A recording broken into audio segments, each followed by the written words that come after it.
I've broke my camera already. Right, so it's another week. Still just me on the camera work, so it's going to be dodgy again, unfortunately. It shouldn't be too bad. So I've got some more tips coming up. We're going to have a look in some more caravans. I'm going to go through a few different things today. We had somebody asking in the comments about his hitch head making noise, so we're going to cover that. And a few other bits and pieces as well. So let's get on with the video and see what is going on.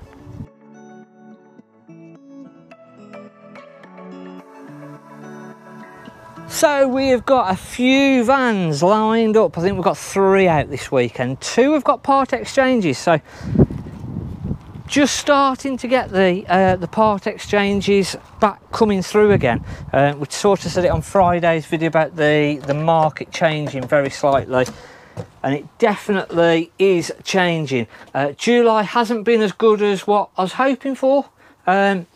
It's not been disastrous, but it's just not been as good as I was hoping for. So I'm hoping that things sort of go a little bit less sporadic. Sporadic is probably the way to explain it at the minute. That is the only way. It's sort of all or nothing, and then you sort of sat here again, oh, what was all that about? And then it goes quiet again. So it's strange, a strange one. Nice Swift Conqueror, says it there. I was looking for the name there. So it's a Swift Conqueror, quite a heavy van, this one, 1645. It's got the single beds, got the big fridge freezer, and then at the back we've got our nice separate shower and toilet. So a good sized separate shower and toilet at the back there. I'd mentioned at the beginning, we've got somebody that had sort of said about his hitch was making noise on the back of the car, and there's a couple of things that we can sort of look at on that. Is number one is your actual ball, so your tow ball. So you'll see my ball isn't the cleanest in the world, and what you could really do with is a bit of emery cloth back around this area here, and that will clean up any little rusty spots. If you've not used the van for a while, you'll tend to get your ball a little bit rusty. So a little bit of emery cloth going around there and just giving that a good clean up with emery cloth, and then just a little bit of either white spirits, alcohol cleaner, or a contact cleaner, and that's all that you really need. You don't need anything special, a little bit of brake cleaner, anything like that, whatever that you've got, and that will make sure then that your tow ball is nice and clean. And then the second thing that we want to do is our actual hitch. So we want to make sure that if we've got this type of hitch, we've got little pads in here, which I don't know whether we'll be able to see. So these little pads in here, as I say, my camera work is a bit dodgy, so I don't know whether you'll be able to see it, but these will get dirty. So again, we've got 2 options. We can either get a little bit of brake cleaner, spray it in there, give it a good clothing round with a cloth, and just try and get any muck or dirt or anything like that off there, and then see if that cures our issue, see if we've got any moaning or groaning from the caravan and not from the missus. If that still hasn't changed it and we're still getting a bit of a noise, the next thing is to actually remove the pads and give them a clean out. So little cap cover at the side.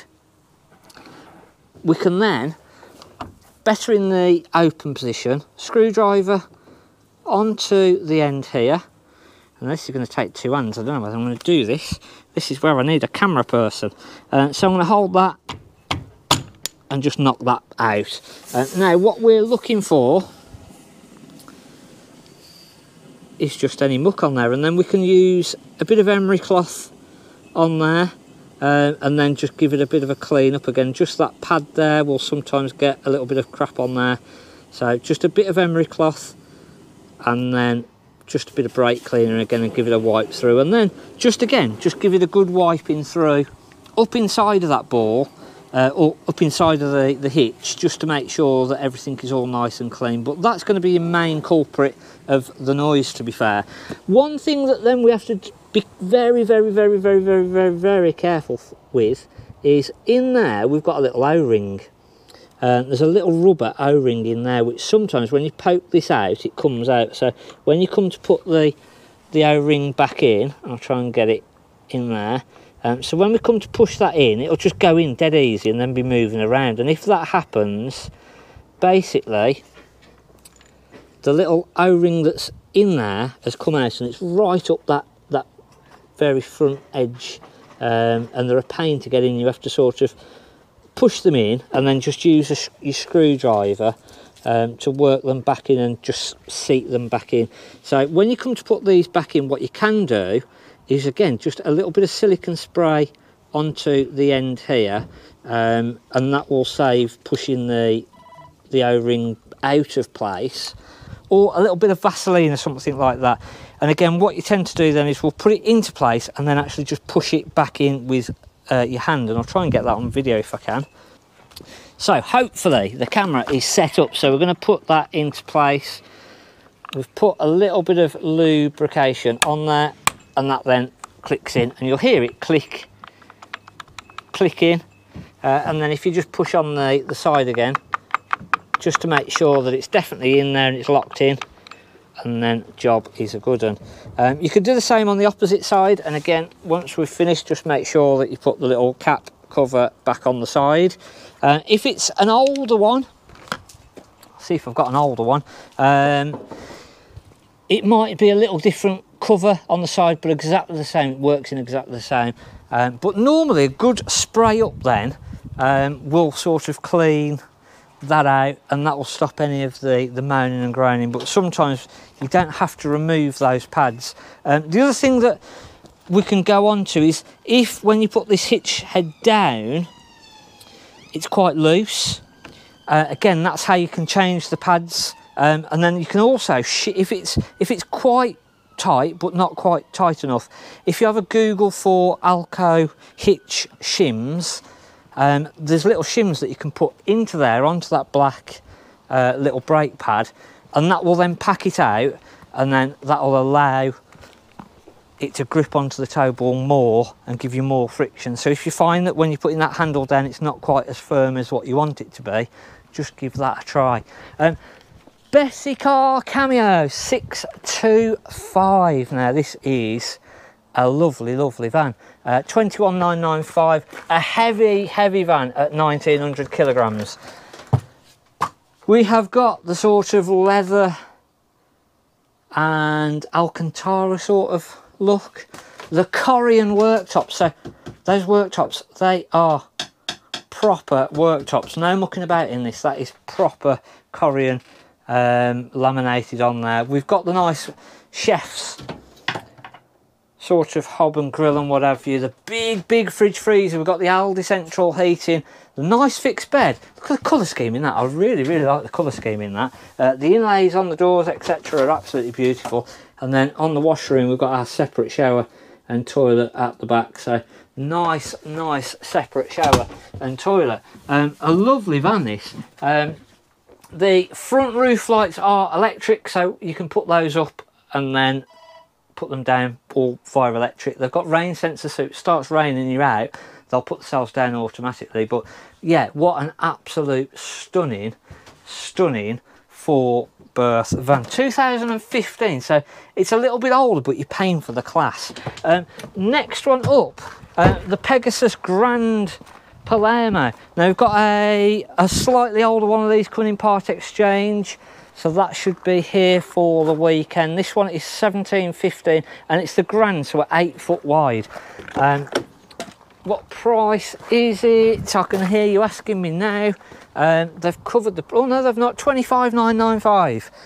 So again, nice big family van. Now have a look at this inside. Absolutely stunning. Really nice big layout, a big family layout. Whether you're going to tour around with it, whether you're going to put it onto a pit somewhere, it is a cracking van. It's got the big fridge freezer, a beautiful, absolutely stunning kitchen area. We've got the microwave, and then we've got the fixed bunk beds at the back there, and then we've got separate shower and toilet on that side. I really like this. I've not been in this for a while. But yeah, absolutely stunning. And again, just being on the 8 foot wide, it just makes such a big difference. Going to go to something a little bit smaller, a little bit more lightweight. So if you don't want to go for something massive, next up we've got the little Bailey Discovery D4. So again, this is 1,206 kilograms maximum, 2020, 17,995. Really, have a look at the back. If you've not seen the backs of these, they are a stunning van. Really like these. Inside, so to keep the weight down, we go for the smaller oven, hob and grill. We've got the fridge, freezer and everything still, so we've still got all the equipment, we do just sort of limit down a little bit, just trying to keep the weight down. So we've only got 3 burners, no CD radio. We did a review on one of these last year, so we don't have the... I was just listening to who was singing out there then. I don't have the CD radio, but that's pretty much all that we've not got. Nice separate shower and toilet at the back. It just does what you want it to do. Nothing, no frills or over the top or anything like that. They've kept the price down, they've kept the weight down, and I think these are a cracking van. On Friday we had a look at the one next door, which was the little Elvis Explore 304. The other thing, which I'd completely forgot about, we've set up a new Facebook page. So if you head over to our Facebook page, The Caravan Place, click on like on our page, and you'll see that we've set up a new caravan and motorhome sales advertising sort of group. I think it's called Caravans and Motorhomes for Sale. Quite to the point, but we're trying to build that page up so that if you're looking to sell your caravan, if you're looking to buy caravans, if you're looking to sell bits and pieces, just trying to create a new community through sort of our main The Caravan Place page, and then via onto that. So go and have a look over there, join that page. If you've got anything that you want to sell, it's completely free, we're not charging. We're just trying to, when you search through, there's so many scams on Facebook, on the marketplace and what have you, so it's just trying to create a bit of a community where we get rid of all the scams. You've got genuine people buying and selling stuff on there, and there's a bit more trust, and it just does my head in, all the scams. So head over to our page and give us some support over there on the Caravan Place Facebook page and the new advertising one. So that's pretty much it for this week. We're going to have a look in some more vans next weekend. We will have a few more tips as well coming up, so a few more tips will be there, and then we'll see again what happens through this next week. Thanks for watching. Don't forget to hit the subscribe, hit the like button and drop us a comment on Mark at The Caravan Place, and we'll see you next week.